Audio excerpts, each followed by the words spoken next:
Je vous rappelle que notre thème de ce mois de juin 2020, c'est 1 Thessaloniciens 5,19, n'éteignez pas l'esprit.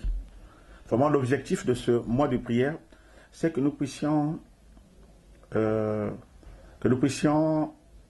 revenir à Dieu. Ça, c'est l'essentiel.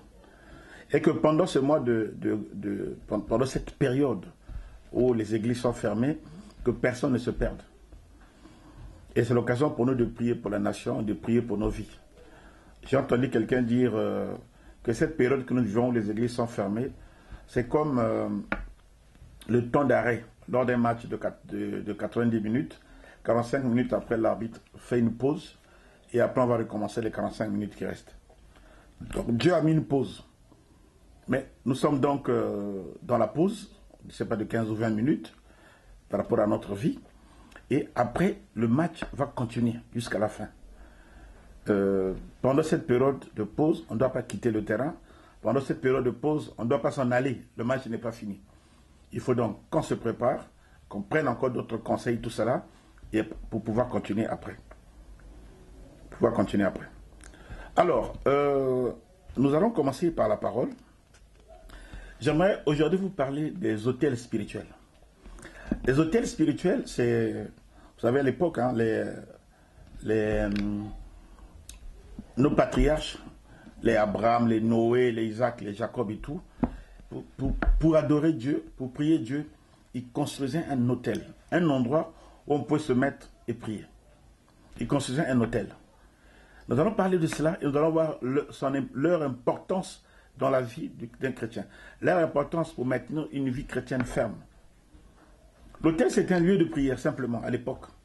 Il n'y avait pas d'église et tout cela, donc ils construisaient un endroit dédié à la prière. C'est ça qu'on appelait les autels. Et c'était un réflexe pour chacun d'entre eux. Tous ceux qui avaient accepté le Dieu unique, parce qu'à l'époque, les gens avaient plusieurs dieux. Ceux qui avaient reconnu un Dieu unique qui lui offrait des sacrifices, ils construisaient un autel, un endroit dédié où ils se positionnaient pour venir prier. Nous allons voir quelques exemples dans la Bible, en commençant par Noé jusqu'à Jacob. Vous allez voir que chacun d'eux prenait soin de mettre en place un lieu de prière afin de maintenir une communion avec Dieu. Commençons par Noé. Si nous regardons dans Genèse chapitre 8, Genèse 8 au verset 20, voilà ce que voilà les renseignements que nous avons sur la parole de Dieu. Genèse 8, 20, la Bible dit, Noé bâtit un autel à l'Éternel, il prit de toutes les bêtes pures et de tous les oiseaux purs, et il offrit des holocaustes sur l'autel. Alléluia. Vous voyez, après le déluge, après tout cela, Noé eut la pensée de la prière d'abord. Il dit, une nouvelle vie va commencer, mais il faut que je bâtisse mon autel et que je commence à adorer Dieu. Voilà comment Noé fit. Noé construisait un endroit consacré à Dieu pour pouvoir rencontrer Dieu, pour pouvoir prier. Mais si tu ne veux pas que l'esprit s'éteigne dans ta vie, si tu ne veux pas te perdre, il faut que tu fasses vivre l'autel spirituel de ta vie. Il faut que tu entretiennes l'autel spirituel de ta vie, sinon tu es perdu. Les patriarches l'avaient compris. Ils mettaient un autel pour pouvoir rencontrer Dieu, pour pouvoir prier. Et c'est très important. L'autel, quand l'autel est mort, ça veut dire que l'esprit aussi est éteint. Prenons un deuxième exemple, Abraham. Abraham, lui, il y a plusieurs exemples le concernant. Genèse 12, 7. Voilà ce que la Bible nous dit concernant Abraham, dans Genèse 12, 7. L'Éternel apparut à Abraham. Avant, il s'appelait encore Abraham, avant de devenir Abraham. L'Éternel apparut à Abraham et dit, je donnerai ce pays à ta postérité. Et Abraham bâtit là un autel à l'Éternel qui lui était apparu. Alléluia. L'endroit où Dieu lui est apparu, il a bâti un autel. Pour dire que c'est là où j'ai rencontré Dieu, c'est là où je viendrai le rencontrer maintenant tous les jours. C'était un réflexe. Ces gens-là avaient un attachement particulier à Dieu. Ces gens-là vraiment comptaient sur Dieu. Ils comptaient vraiment sur Dieu. Et ils bâtissaient spécifiquement un endroit, ils choisissaient un endroit spécifique où ils devaient rencontrer Dieu parce qu'ils savaient que leur vie en dépendait. Nous devons prendre exemple sur eux. C'est très important d'entretenir son autel. Deuxième exemple concernant Abraham. Genèse 12, 8. Il se transporta de là vers la montagne à l'orient de Bethel. Et il dressa ses tentes. Ayant Bethel à l'occident et Aïe à l'orient. Il bâtit encore là un autel à l'Éternel. Et il y invoqua le nom de l'Éternel. Voilà. Avant, il était au niveau des chaînes de Morée. Là où Dieu lui avait dit de quitter son père et sa mère. Il a bâti un autel. Comme c'était des nomades, il se déplace. Il s'en va maintenant vers Bethel. Genèse 12, 8. Il va s'installer vers Bethel. Et là, comme son autel était resté, il construisit là encore un autre autel. Parce qu'il dit, ah non, la chose qui ne doit pas manquer ici, c'est l'autel. Il faut que je trouve un endroit pour rencontrer Dieu. Il a bâti son autel, son petit coin consacré, où il devait rencontrer Dieu. Voilà, ces gens qui ont fait des exploits avec Dieu, ils ont entretenu leur autel. Autre exemple d'Abraham, Genèse 13, verset 8. Qu'est-ce que nous lisons dans Genèse 13, verset 8? Abraham leva ses tentes. Donc il a quitté Bethel et vint habiter parmi les chaînes de Mamré. Il va maintenant vers les chaînes de Mamré, qui sont près d'Hébron, près d'Hébron, la ville d'Hébron. Et il bâtit là un autel à l'Éternel. Vous voyez le réflexe? Il bâtit encore un autre autel, un autre endroit où il devait rencontrer Dieu, où il devait prier. Abraham avait compris l'importance de l'autel, d'avoir un endroit où il faut rencontrer Dieu, où il faut prier. Parce que sa vie dépendait de Dieu. Sa vie dépendait de sa relation avec Dieu. Un croyant, c'est quelqu'un qui croit que sa vie dépend de Dieu. Un adorateur, c'est quelqu'un qui croit que son Dieu, il n'est rien. Et que c'est Dieu qui peut tout, qui fait tout dans sa vie. Quittons Abraham. Voyons maintenant les enfants d'Abraham. Le premier donc. L'enfant d'Abraham et ses descendants. Le premier. Isaac. Qu'apprend-on sur Isaac? Genèse 26, verset 25. Genèse 26, verset 25. Isaac donc, il bâtit là un autel, invoqua le nom de l'Éternel et il dressa sa tente. Et les serviteurs d'Isaac, ils creusèrent un puits. Alors Isaac va s'installer à Beersheba. Dans cet exemple, il va s'installer à Beersheba. Il n'est plus avec son père et tout, c'est maintenant un adulte. Il est maintenant chef de famille, celui qui est responsable de sa famille.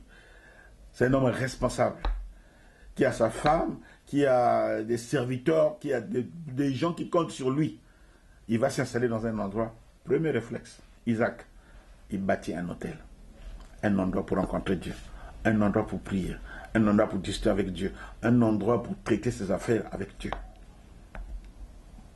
Comme son père, il a compris ce que son père faisait. Lui aussi, il a suivi l'exemple. Formidable. Maintenant, le fils d'Isaac, Jacob, lui aussi, qu'est-ce qu'il fit? Genèse 33, verset 20.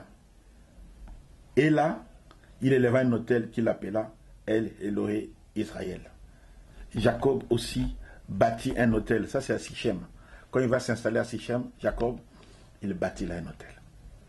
Donc, vous comprenez, chaque fois que ces gens se déplaçaient, chaque fois qu'ils arrivaient en un endroit, ils savaient qu'il leur fallait mettre en place toutes les conditions pour pouvoir rencontrer Dieu. Et ils bâtissaient un autel. Parce qu'à l'époque, eux, ils faisaient des sacrifices aussi. Ils sacrifiaient des animaux et tout. Cela, ils venaient adorer Dieu. Cela, ils venaient glorifier le Seigneur. Qu'est-ce que l'autel? Ce que représente l'autel? L'autel, c'est un lieu de prière. L'autel, c'est un lieu de rencontre avec Dieu. L'autel, c'est un lieu de sacrifice. Un lieu de sacrifice. Un lieu...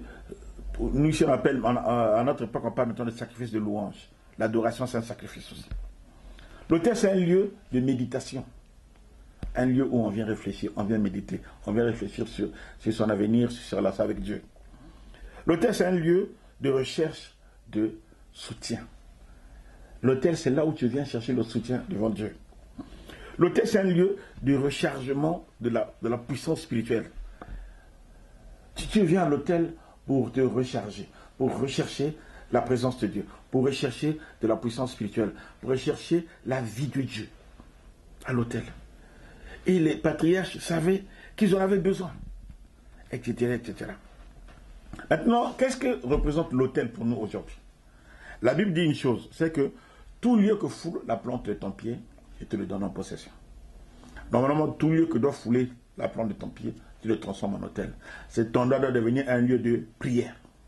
Quand tu te déplaces, tu vas quelque part, tout endroit où tu te trouves, tu dois rencontrer Dieu. Ce lieu, tu dois l'établir comme lieu de prière. Tu prends possession de ce lieu et tu te mets à prier, à adorer Dieu, à traiter ta vie avec Dieu à cet endroit-là. L'autel spirituel, c'est ça. Tout endroit où tu te trouves, tu dois prier. Et actuellement, cet autel n'est plus physique. Il ne s'agit plus maintenant de construire un autel comme font certains avec une statuette, des bougies, tout cela. Non, non, non. L'autel aujourd'hui est devenu spirituel. Et le lieu indiqué de ton autel spirituel, c'est ton cœur. C'est le cœur. Notre cœur est devenu notre autel spirituel. Notre cœur est devenu l'endroit où nous rencontrons Dieu. Et chaque jour, il faut entrer dans son cœur. Chaque jour, il faut parler à Dieu. Sortir de ce qu'il y a dans ton cœur, rencontrer dans ton cœur, lui parler. C'est ça qui maintient une vie. La foi chrétienne aujourd'hui, ce n'est plus... elle est maintenant interne. La Bible dit, dans la Samaritaine, ce n'est pas ni ici, ni en Samarie, ni à Jérusalem maintenant, que l'on va adorer maintenant. On faisait les Abraham et autres. L'heure est venue, là où les vrais adorateurs adorent le Seigneur en esprit et en vérité. Amen. En esprit. L'esprit est dans le cœur. Et la vérité, c'est la parole de Dieu. Nous n'avons que deux choses. Nous avons besoin de la consécration à Dieu, de la recherche de la sainteté, de la recherche de chercher à être obéissant à Dieu. Et nous avons besoin de l'Esprit de Dieu dans notre cœur. S'il y a ces deux choses dans notre cœur, l'Esprit de Dieu et la parole de Dieu, notre autel sera bien entretenu. Et nous devons donc prier chaque jour, prier régulièrement dans notre cœur. Et nous ferons des exploits comme les Abraham, comme les Isaac, comme les Jacob, comme tous ceux qui avaient compris. Entretenons notre autel, traitons notre cœur, débarrassons-le de tout ce qui est mauvais. Que notre cœur soit consacré comme un lieu de prière. Et tous les jours, parlons à Dieu. Quel que soit l'endroit où tu te trouves, tu prends possession de tout endroit. Quel que soit l'environnement dans lequel tu mets, comme tu te déplaces désormais avec ton autel. Ton autel est avec toi dans ton cœur et tout, tu te déplaces, ta victoire est assurée. Il suffit que tu sois conscient que tu as un autel en toi. Que depuis ton cœur, tu peux traiter avec Dieu. Depuis ton cœur, tu peux faire des choses avec Dieu. Depuis ton cœur, tu peux réaliser des choses avec Dieu. Bien aimé, nous devons entretenir notre cœur, entretenir notre autel. C'est très important. Prenons exemple sur Noé, prenons exemple sur Abraham, prenons exemple sur Isaac, prenons exemple sur Jacob, Israël, prenons exemple sur le Seigneur Jésus, qui lui aussi, tôt le matin, il se levait pour chercher un endroit désert pour prier. Il rentrait au-dedans de lui-même pour prier en son cœur, pour parler avec Dieu. Il rencontrait Dieu tout le temps. Bien aimé, nous devons entretenir la vie de l'esprit en nous, en faisant vivre l'autel spirituel en nous. L'autel spirituel doit vivre. L'autel spirituel ne doit pas mourir. Il nous faut donc parler avec Dieu tous les jours. Il faut débarrasser notre autel de tout ce qui peut le souiller et le détruire. Un chrétien, c'est une personne mystique, mystérieuse. Une personne, écoutez, la Bible dit que notre vie est cachée en Christ. Un chrétien, c'est quelqu'un qui est placé dans les lieux célestes. Et en réalité, il est étranger sur la terre. Nous devons manifester normalement la vie de Dieu, la puissance de Dieu, la démonstration de la bonté, de l'amour de Dieu. Et un chrétien ne doit jamais être pris de court. Si son autel est bien entretenu, il saura chaque jour où est-ce qu'il va. Qu'est-ce que Dieu veut qu'il fasse? Où est-ce qu'il va? Que doit-il faire aujourd'hui, demain et tout? Il sera rassuré tous les jours de la victoire. Bien-aimés, ne tenons pas l'esprit, entretenons notre autel et nous marcherons de gloire en gloire, de victoire en victoire. Merci, bien-aimés, que le Seigneur vous bénisse. Que le Seigneur vous bénisse vraiment. Que le Seigneur vous bénisse. J'aimerais que nous puissions prier. On va prier par rapport à l'autel. Tu vas prier que Dieu bénisse ton autel. Lève ta voix, dis Seigneur, commence à prier maintenant. Dis Seigneur, bénis mon autel, bénis mon cœur. Que ce soit mon cœur soit béni, que ce soit un endroit réellement où je vais te rencontrer. Que ce soit un endroit réellement où je vais faire des choses avec toi. Que ce soit un endroit réellement où je vais recevoir des choses de ta part. Que ce soit un endroit réellement où je vais recevoir ta puissance, tes grâces. Le psalmiste a dit, garde ton cœur plus que toute autre chose. C'est dans les Proverbes. Car de lui viennent les sources de la vie. Les sources de la vie viennent de notre cœur. Parce que c'est là où il y a l'autel. C'est là où Dieu dépose ce qu'il veut nous donner. Ses grâces, ses bontés. Que le Seigneur bénisse notre autel. Que le Seigneur bénisse l'autel de ton cœur. Lève ta voix, continue de prier. Dis Seigneur, bénis mon autel. Bénis mon cœur. Que mon cœur soit changé. Que mon cœur soit transformé. Que mon cœur ne soit plus un endroit de désolation, de soucis, de tristesse. Un autel qui est béni, c'est un autel où il y a toujours la joie. Un autel qui est béni, c'est un autel où il y a la foi, où il y a l'assurance. Un autel qui est béni, c'est un autel où il n'y a pas de dépression.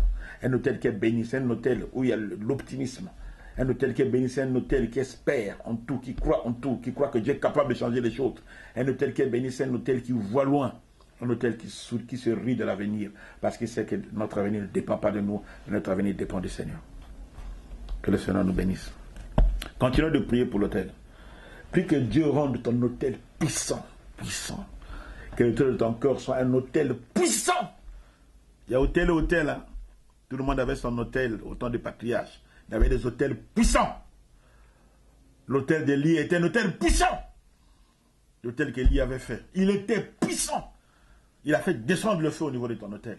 Prie que Dieu rende ton autel puissant. Et que ton autel fasse descendre le feu. Que ton autel fasse descendre le feu. Que ton autel fasse changer les choses dans ta vie. Que ton autel transforme ton environnement. Que ton autel transforme ta vie. Que ton autel soit un autel puissant. Quand tu élèves ta voix au niveau de ton autel, les choses descendent. Jacob avait fait un autel. Tu as mis une échelle. Et les anges commençaient à monter, descendre au niveau de cet autel-là. Les anges commençaient à monter, à descendre et à bénir l'autel de David, l'autel de Jacob. Prie que ton autel soit puissant. Dis Seigneur, rends mon autel puissant. Que mon autel soit puissant. Oh Seigneur, bénis nos autels. Bénis mon autel, Seigneur. Que ce soit un autel puissant. Un autel puissant. Que toutes les prières que je ferai au niveau de mon autel soient des prières efficaces. Des prières qui ne rateront pas leur cible. Des prières efficaces. Des prières qui te seront agréables. Et des prières qui vont changer mon environnement. Changer le monde. Changer ma propre vie. Que les gens, en me regardant, qu'ils déclarent que je suis béni. Que les gens, je suis béni de Dieu. Parce qu'ils vont voir la vie de Dieu en moi. Ils vont voir la bonté de Dieu en moi. Ils vont voir la manifestation de la vie de Dieu en moi. Que tout ce que je vais toucher soit béni. Parce que mon autel sera puissant. Seigneur, fais une différence entre mon autel. Tu as dit que tu feras une différence entre ceux qui te servent et ceux qui ne te servent pas. Nous qui te servons, Seigneur, bénis notre autel. Rends notre autel puissant. Que cet autel soit puissant. Que cet autel arrache des victoires. Oh, sois béni, Seigneur. Louange et honneur à toi, Seigneur. Puissance à toi, Jésus. Honneur à toi, Seigneur. Gloire et louange à toi, Jésus. Seigneur, je te bénis. Seigneur, je te bénis. Seigneur, je te bénis. Le Seigneur Jésus a prié. Quand il a placé son autel au niveau de ses disciples, il a prié. Il a dit que lorsque les disciples vont prier, exauce-les. Le jour où Salomon aussi a consacré le temple de Jérusalem, l'autel. Donc, il a dit que ce lieu-là, quand les gens viendront prier, exauce-les. Tu dois prier que Dieu exauce au niveau de ton autel. Que cet autel ne reçoive pas des échecs. Que chaque fois que tu entres dans ton autel, dans ton corps pour prier, que Dieu t'exauce. Que cet autel soit un lieu de bénédiction, un lieu de grâce, un lieu où tu recevras des grandes choses. Que Dieu t'exauce au niveau de ton autel. Lève ta voix, commence à prier. Et Seigneur, exauce-moi au niveau de mon autel. Que ce ne soit pas un autel que tu n'écouteras pas. Que ce ne soit pas un autel qui ne connaîtra que des refus. Que ce soit un autel au niveau duquel tu vas m'exaucer. Seigneur, au niveau de mon cœur, chaque fois que j'entre dedans de moi, chaque fois que je te cherche, Seigneur, exauce-moi. Tu avais dit à Abraham, tu seras une source de bénédiction. Il avait dit à Abraham, tu seras une source de bénédiction. Une source de bénédiction. Que tu deviennes une source de bénédiction à travers ton autel. Parce que les sources de la vie viennent au niveau de ton cœur, au niveau de ton autel. Garde ton cœur plus que toute autre chose, car de lui viennent les sources de la vie. Ton cœur doit devenir une source de vie. Une source de vie. Une source de vie. Que l'autel de ton cœur devienne une source de vie. Que Dieu te bénisse au niveau de ton autel. Oh, que les sources de vie abondantes descendent au niveau de ton cœur. Que tu sois une source de bénédiction, que rien ne te manque. Que les bénédictions spirituelles dans les lieux célestes. Les bénédictions spirituelles. Vous savez bien aimé, nous n'avons besoin que des bénédictions spirituelles. Quand les bénédictions spirituelles descendent dans nos cœurs, les bénédictions matérielles suivent. Nous donnons l'ordre au matériel et il nous accompagne, il nous suit. Le matériel nous suit, le matériel nous accompagne. Voilà pourquoi nos cœurs doivent être purs, purifiés, éloignés de toute duplicité, éloignés de tout mensonge. Parce que ton cœur, c'est ton autel. Ton cœur, c'est cet endroit où Dieu te bénit. Ton cœur, c'est l'endroit où tu rencontres Dieu. Ton cœur, c'est l'endroit où le Seigneur fait descendre, met l'échelle et les anges descendent. Seigneur, aie pitié de nous. Aide-nous à purifier nos cœurs. Aide-nous à prendre soin de nos cœurs. Que nos cœurs soient éloignés de la duplicité, de la double vie. Que nos cœurs soient éloignés du mensonge. Que nos cœurs soient éloignés de la colère. Que nos cœurs soient éloignés des crimes, des animosités, des pensées méchantes. Que toute méchanceté soit loin de nos cœurs. Comme David tu avais dit, un homme selon le cœur de Dieu. Un cœur qui cherche toujours Dieu. Un cœur qui veut toujours faire du bien. Seigneur, aide-nous. Seigneur, soutiens-nous. Nous te supplions, Seigneur, nous te bénissons. Nous avons besoin de toi, Seigneur. Seigneur, nous avons besoin de toi. Seigneur, nous avons besoin de toi. Nous avons besoin de toi, Seigneur. Merci, Seigneur. Continue de prier pour ton cœur. Demande à Dieu de t'aider à purifier ton cœur. Dis, Seigneur, aide-moi à purifier mon cœur. Donne-moi un cœur pur. Un cœur pur. Un cœur pur. Que ton cœur soit pur. Que ton cœur soit pur. Dis au Seigneur, donne-moi un cœur pur. Continue de prier. Continue de prier. Dieu est bon. Continue de prier. Si tu as un sujet de prière aussi, tu peux prier. Tu peux commencer à prier. Tu peux continuer de prier. Si tu as d'autres sujets de prière, tu peux continuer, commencer à prier. Le Seigneur est bon. Le Seigneur est bon. Le Seigneur est formidable. Le Seigneur est bon. Il n'a pas changé. Il est le même hier, aujourd'hui, et éternellement. D'éternité en éternité, il restera le même. Alléluia. Merci Jésus. Merci Jésus. Merci Seigneur. Merci Seigneur. Merci Jésus. Alors tu vas continuer à prier. Je vais arrêter la vidéo.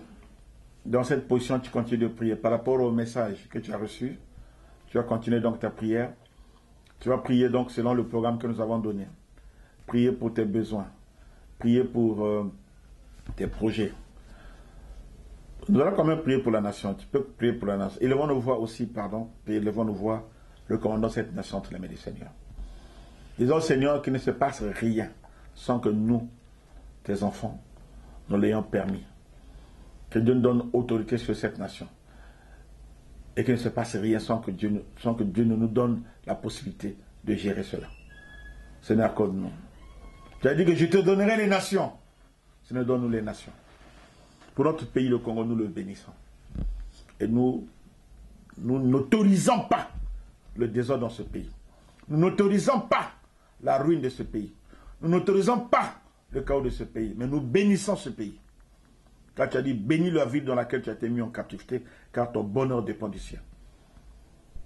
Que ce pays soit béni au nom de Jésus-Christ. Que ce pays soit béni au nom de Jésus. Que ceux qui viendront dans ce pays déclarent ce pays béni. Parce que Dieu est bon. Que toute la gloire, tout l'honneur soit pour toi seul, Seigneur. Au nom de Dieu, nous avons prié. Amen. Merci bien-aimés. Merci de nous avoir suivis. Vous continuez de prier. Priez maintenant pour vos besoins. Priez pour vos sujets. Moi, je vais arrêter la vidéo et continuer aussi la prière tout seul. Que le Seigneur vous bénisse. Nous nous retrouvons donc demain.